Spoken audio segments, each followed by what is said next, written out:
500,000 doses of vaccines for COVID-19 donated by China arrived in Bangladesh this month.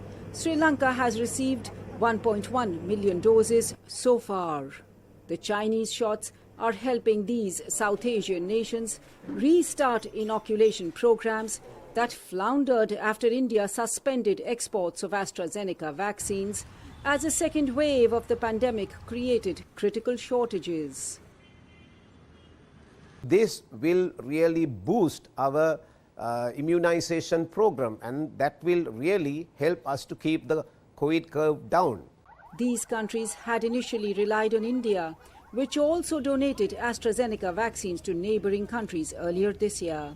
They had also ordered vaccines from the Serum Institute of India, but India is unlikely to resume exports anytime soon.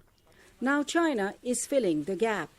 Analysts say Beijing's vaccine diplomacy will deepen its footprint in the crucial Indian Ocean region, where it has been wooing countries with its Belt and Road infrastructure project.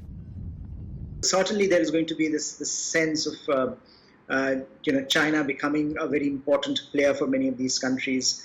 If, again, I would say if India is not able to pick up some slack after a few months, once things stabilize. Sri Lanka began inoculating its citizens with China's Sinopharm vaccine this month after the World Health Organization granted it emergency approval. That has helped overcome hesitancy about the Chinese shots. The vaccines will add another dimension to China's presence in Sri Lanka, where its many infrastructure projects include building a new port city in Colombo. China, which is, it already has its influence, but it is another layer, and that would strengthen the Chinese influence.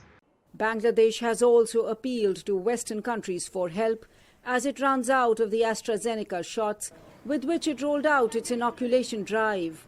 More than 1 million people have not received the second shot.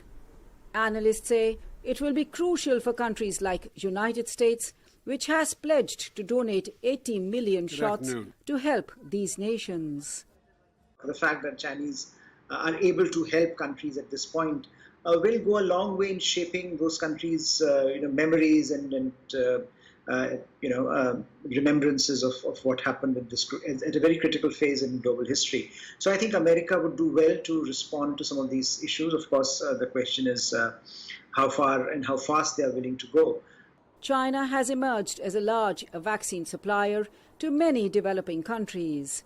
Anjana Pasricha for VOA News, Mumbai.